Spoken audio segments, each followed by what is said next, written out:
Thank you and good afternoon.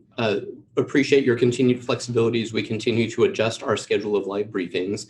I do have new information to share today about our timing of paying PEUC and PUA benefits to people who have been waiting in anticipated turning off of extended benefits or EB and more. So to start with some updates on the Continued Assistance Act, we first began to implement the Continued Assistance Act and began paying many of those federal benefits in the first week of January. That was the first week the law allowed us to pay those benefits. We have been working to implement program changes and extensions since then, so we could get PEUC and PUA benefits to those without any weeks remaining on their claims as quickly as we could. We hope to begin issuing the rest of the PEUC benefits by January 29. I'm pleased to share that we started paying the PEUC benefits ahead of schedule earlier this week, and most people waiting for their PEUC benefit should now have those benefits in hand. Anybody expecting to receive PEUC benefits who does not see a balance on their claim can reach out to us by sending a message through our Contact Us form. Our current estimate for paying PUA benefits to those without any weeks remaining on their claims is that we'll be doing that by no later than February 5th. As with PEUC, it's possible we will be ahead of schedule, and if we're able to make that happen, we will share that information on our website, on social media, and with you all. For both programs, a reminder that they will be paid retroactively, so people should continue to file weekly, and people will receive the additional $300 weekly FPUC benefits along with those payments. In addition to the PUA extension, there are some new federally required changes that we are implementing. We're updating the eligibility questions on the PUA application and weekly certification as required by the Continued Assistance Act. These changes should be in place next week. When people file their weekly claim, they will notice that we now have 15 questions instead of 14. The new question has to do with self-employed people who may have seen a reduction in their business. We also reworded questions 11 and 12 to meet U.S. Department of Labor requirements. We've also emailed people receiving pandemic unemployment assistance or PUA, letting them know they must provide documentation of their employment or self-employment. People who had been receiving PUA benefits have 90 days to provide this federally required information. People who apply for PUA on or after January 31st of this year will have 21 days to provide the information, another federal requirement. We are quickly making lots of updates to all of our systems, and those systems are increasingly complex as more programs are created and changed. This makes it challenging to have everything work perfectly. We're quickly identifying unintended issues and addressing them. One example is we recently learned that for a small number of people on PUA, their federal and state withholding elections were swapped. We notified the individuals who were impacted by this and have already fixed the issue. Nobody missed any benefits they were entitled to. We are updating our website almost daily with new information added to our FAQs and our chatbot, in addition to the many webinars, step-by-step guides, and other resources. To learn more about the changes we're implementing under the Continued Assistance Act, you can visit unemployment.oregon.gov/CAA. For most people receiving PEUC, extended benefits, or EB, is a safety net program that allows them to make ends meet once their regular unemployment insurance claim and PEUC benefits have been exhausted. Extended benefits typically provides up to 13 weeks of additional benefits. The availability of the program is determined by the federal government and is dependent on a formula that looks at our average unemployment rates. If the unemployment rate is high enough, EB is extended with high extended benefits, which increases the number of weeks available up to 20. Since December 13th of 2020, Oregon has been on extended benefits, which allows eligible claimants to receive up to 13 weeks of EB. We anticipate receiving a federal determination that EB will stop, meaning the benefit extension will be turned off, and most claimants will move back to PEUC for the 11 weeks of benefits under the PEUC program made available by the Continued Assistance Act. This won't happen immediately, just as there was a 3-week grace period when we went from high extended benefits to extended benefits in December. There is also a 3-week grace period for turning EB off. Once we receive notification from the U.S. Department of Labor, we'll be able to tell people what the last week is that they can claim their EB benefits. People will not have to restart their PEUC claim once EB ends, but because of complications related to switching some people between programs, we may need to process those changes manually, and that may cause some delay for PEUC payments. We will be adding detailed information to our website, including helpful instructions for EB claimants to follow, and we'll also share that information through direct emails and letters to people receiving extended benefits, as well as over social media. And lastly, as we mentioned earlier this month, Governor Brown authorized the suspension of the normally applicable 13-week delay period to turn extended benefits back on after a period when a falling unemployment rate turns EB off. Suspending this waiting period helps ensure Oregonians can get the most possible benefits to support them during these difficult times. For now, it's important to know that claimants will continue to receive their extended benefits for up to 3 weeks after we receive the official notification from the U.S. Department of Labor. Until then, they should continue filing their claims as they have been. We have some other updates, and we know that the current pandemic has had a severe impact not just on individuals, but on some Oregon businesses also. In 2020, we offered some payroll tax relief, allowing businesses to defer UI tax payments through 30 days after the end of the governor's emergency declaration. That declaration has been extended several times, and we realize that Oregon businesses need more support. In 2021, we're offering additional relief for the employers who have been hit the hardest. No penalties or interest will be assessed for taxes covering calendar year 2021 for employers whose UI tax rate increased by more than 0.5% from 2020 to 2021, and who are not behind on making their payroll tax payments before the emergency declaration in March 2020, and if they meet other requirements for filing quarterly payroll reports on time and paying a portion of their quarterly taxes on time.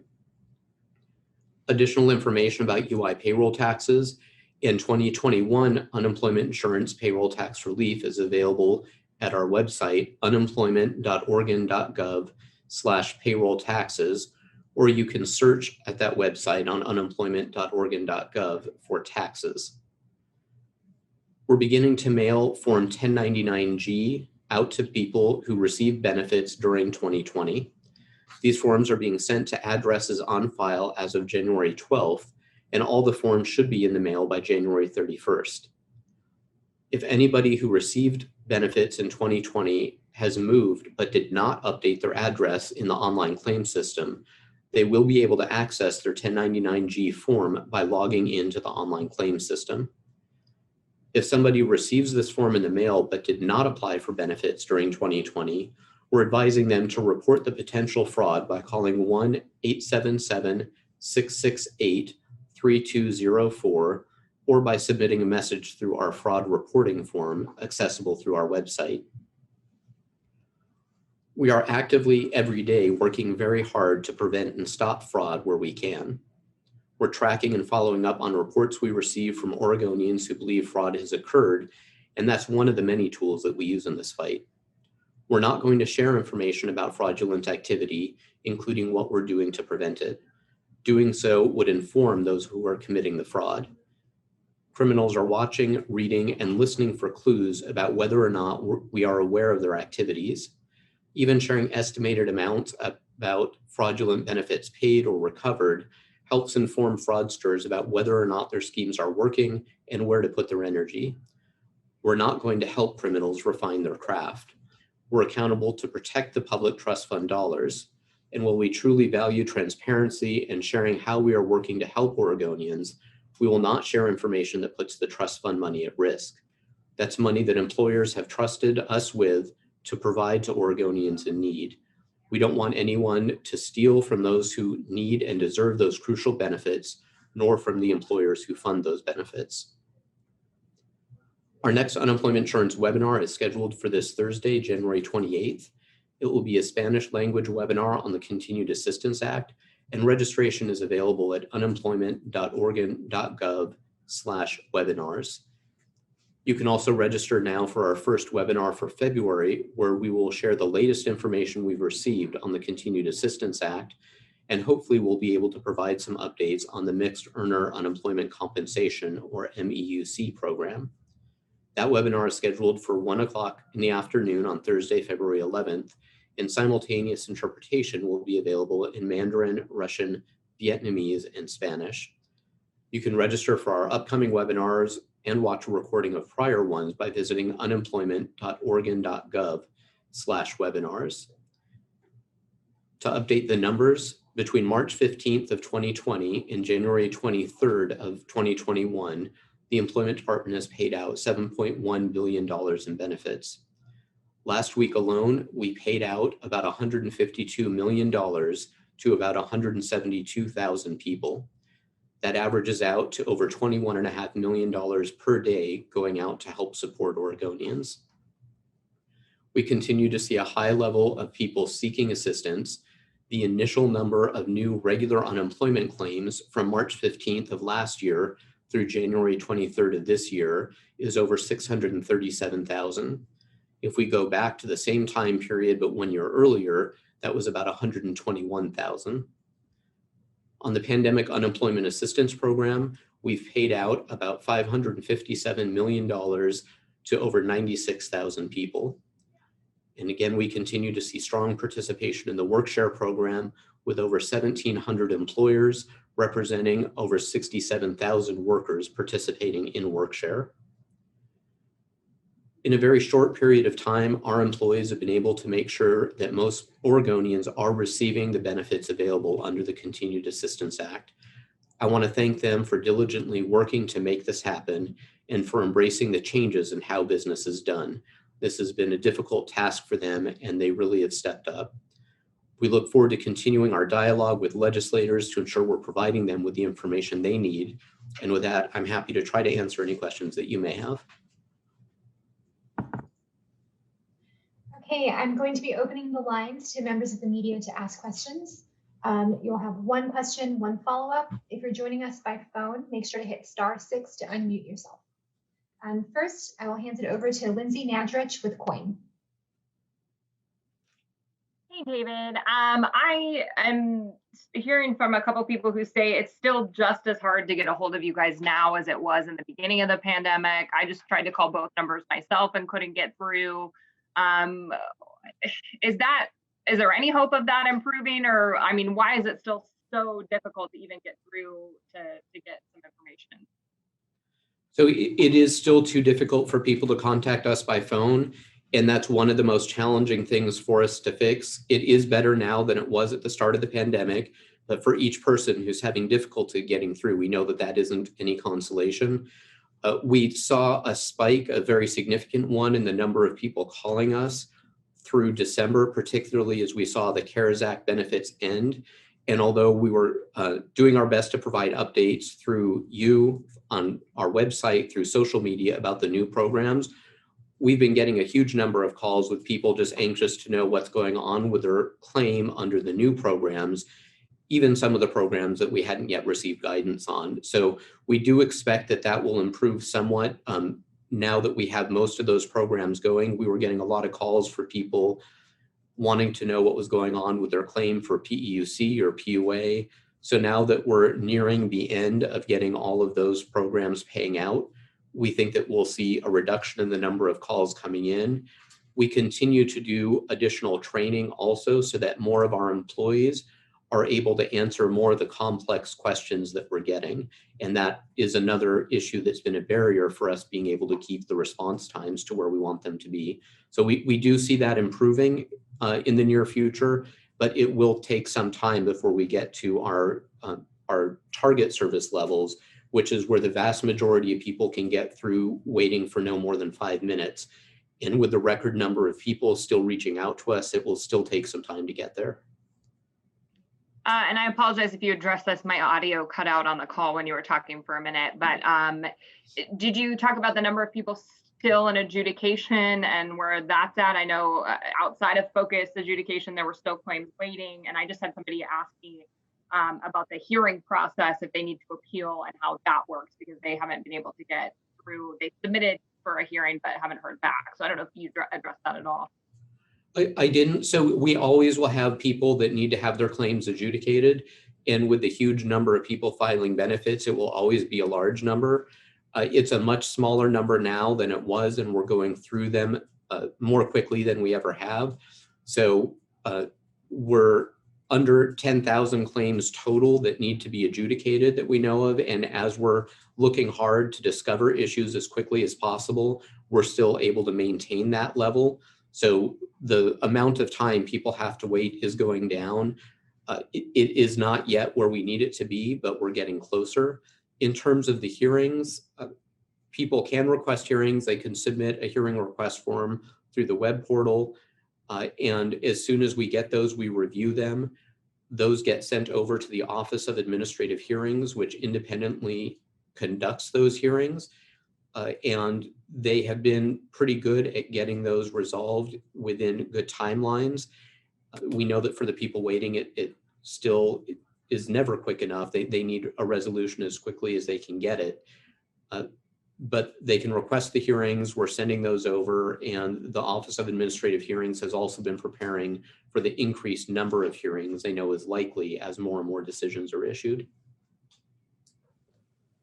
And I don't know if I can sneak one more in, but I don't know if you can weigh in real quick on the whether there's a debate about whether people should get another stimulus check or if they think ramping up federal unemployment benefits would help. I don't know if you can weigh in on that with so many people who still need unemployment.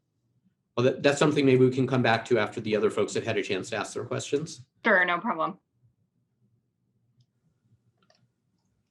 Thanks, Lindsay. Next is Peter Wong with Pamplin Media. Can you hear me? I'm joining by phone today. Something's wrong with my Zoom. Yes, I'm able to hear you. Okay. You did address the fraud question. I saw reports out of California about the massive amounts reportedly lost through that. Is this the one reason why there are new requirements in the Consolidated Appropriations Act regarding the documentation of income for PUA? Are those additional requirements causing delays in paying out new PUA benefits? So concerns about fraud in the system nationally were the reason for a number of the new requirements in the Continued Assistance Act. That included some of the documentation for people on the PUA program. It also included the new requirement about identity verification. So some of those processes do require a significant amount of additional work on our end. At this point, we are not seeing those additional requirements yet cause significant delays. It may cause some additional delays as time goes on. We've been planning for this, and we've already been doing a lot of identity verification work. The new requirements about identity verification in the federal law are things that we have already been doing, although we continue to add new tools to combat the constant fraud attempts. Okay, no further questions. Thanks, Peter. Next is Dick Hughes with the Hughesisms. Thank you very much again for doing these things. Just a couple of things that I've heard from people wondering about, and I apologize in advance if I don't explain them properly.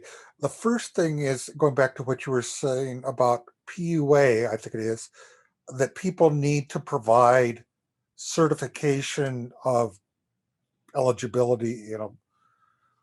What if they have, didn't they already have to do that when they originally applied? And so why would they have to do it again? Or am I misunderstanding?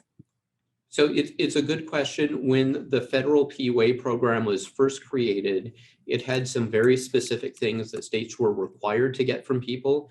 And there was also some guidance from the Department of Labor that was very clear about what states could and couldn't require people to provide. And we could not require people to provide documentation about their self-employment or their employment. So we did have a number of people that applied for PUA benefits that provided all the information the federal law required that were getting benefits. The new law does require documentation from people showing, basically verifying their employment or self-employment. That being said, we did get documentation from a number of people, particularly those that were seeking to get more than the minimum weekly benefit amount. Many of those people did provide us information that showed their self-employment in prior years. So that's part of the work that we're doing, is we need to look at each and every one of those claims individually to see whether they provided that information, whether it meets the federal documentation requirements that were just created. And for the people that haven't yet submitted that, we've sent notice to them explaining what they need to provide so that we do have that information. Thank you. On a related question, for people out there, you know, there are various deadlines with things ending and starting and things like that. And I think you've answered this before by saying people should just keep applying if they're uncertain, filing weekly claims. If they're in one program and it's ending, but they become eligible for another program, do they automatically go into that new program? But unfortunately, I have to give you a too common answer of it depends, but it really does depend on which program they're exhausting and which program they're going into. Almost all of them require some action on the part of our employees, but for many people, when they're moving from claim to claim, all they need to do is keep filing their weekly claims, and there is some work that gets done behind the scenes by our employees. For some people, for instance, if they're using up maybe extended benefits or PEUC, but they're able to move to PUA benefits, federal law does require that they submit a PUA application and now that additional documentation. So it really does depend which program they're exhausting and which new program they may be eligible for. But by far the best advice for everyone is to keep filing those weekly claims. And if it turns out that they do need to submit some additional information, then we'll reach out and let them know. Thank you for your clarity and for your patience with all of our questions. Thanks, Dick. Next is Bill Poehler with the Statesman Journal. Yeah, hey, David. So my question is about the PUA and PEUC that they technically sort of expired at the end of December. And, you know, I've talked to a number of people who they got that first payment for the week, I think it was ending January 6th. And then, you know, the next 2 weeks or whatever it's been, they haven't received anything. What was the rationale of how was the department able to pay that first week and then not be able to pay the next couple weeks? I think people are confused by that. Sure, and there's a lot of different situations that people are in. One of the most common ones was people that were nearing the end of their PEUC claim, for example. So maybe they only had 1 week of PEUC benefits available under the CARES Act. We were able to very quickly extend the time frame that those benefits could be paid for. So in other words, when the CARES Act expired, even if they had a week of benefits left, they wouldn't have been able to receive it. We were able to, with no break at all, allow people to continue to receive the benefits that had previously been available on their PEUC or PUA claims. If they only had 1 additional week left, though, the process of adding in the additional 11 weeks of benefits and some of the other complications that come along with doing that takes longer. That's the work that was recently completed for PEUC.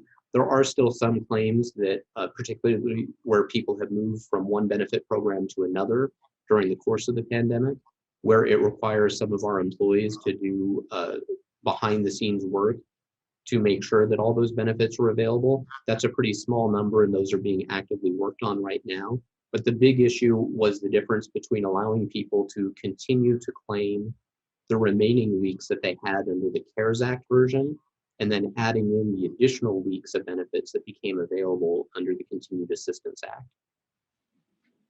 Okay, that makes sense. Was there any delay in there because it took so long to get federal guidance on a lot of that stuff? It was a combination of factors. Some of it, particularly on the PEUC program, there was some very technical guidance about what the options were and how it worked with people going between programs. For instance, if somebody had used up their PEUC and been on PUA benefits, were required to move them back to PEUC.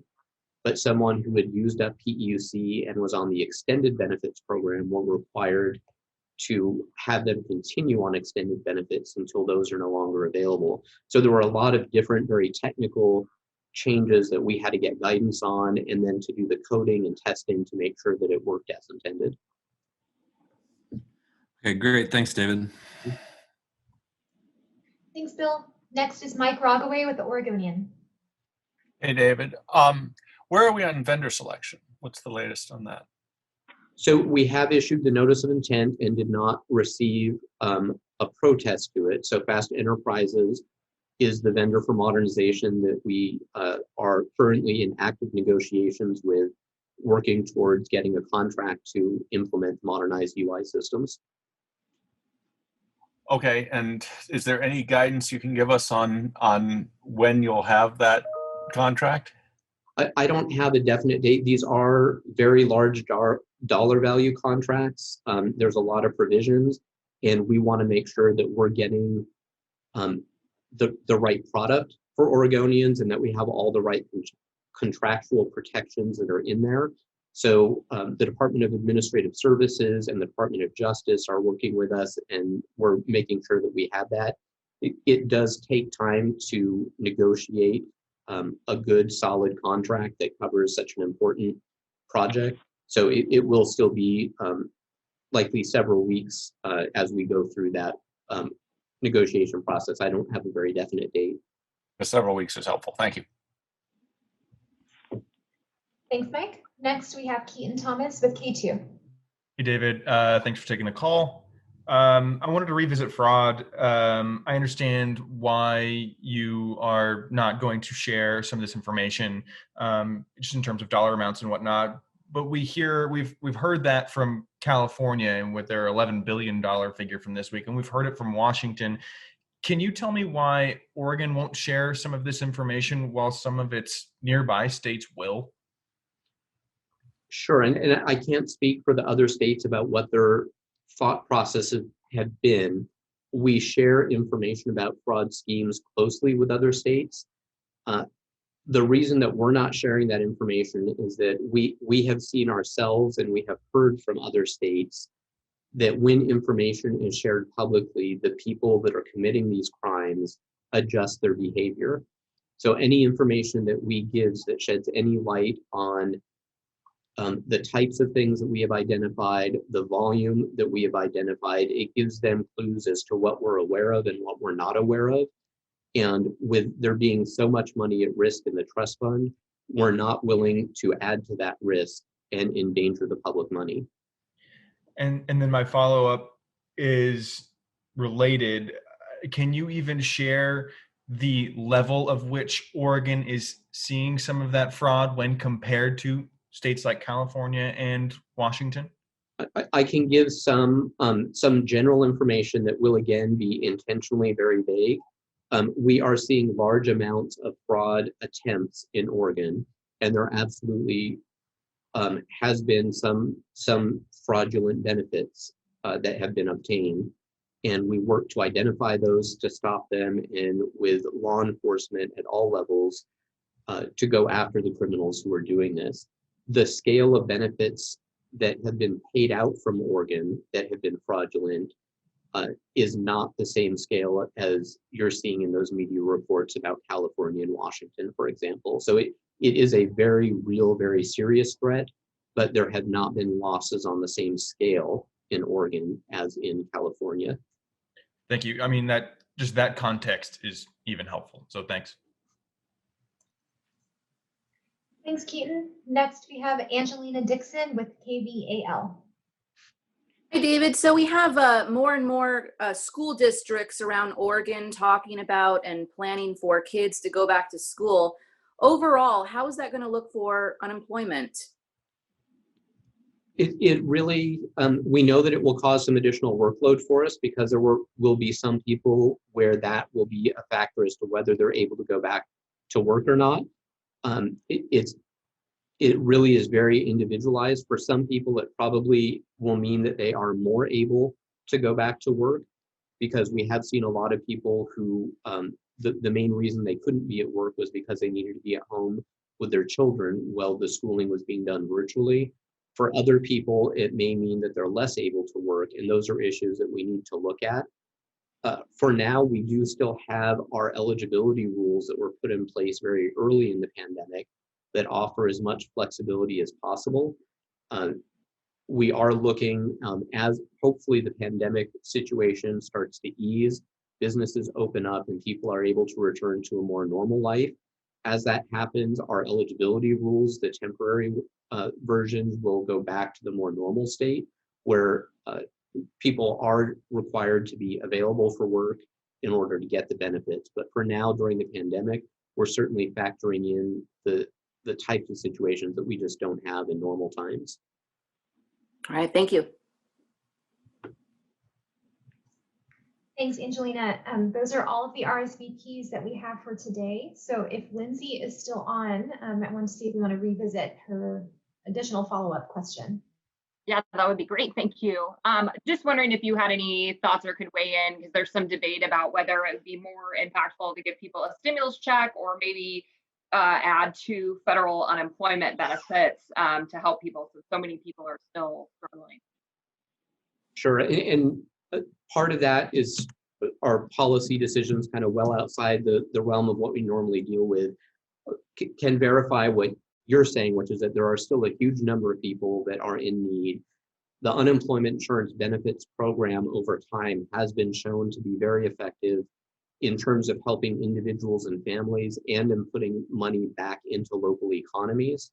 And I know some of the debate that I've been listening to is talking about how direct stimulus checks may not have that same impact of as much of the money being spent directly in the economy. So that's certainly a factor to consider.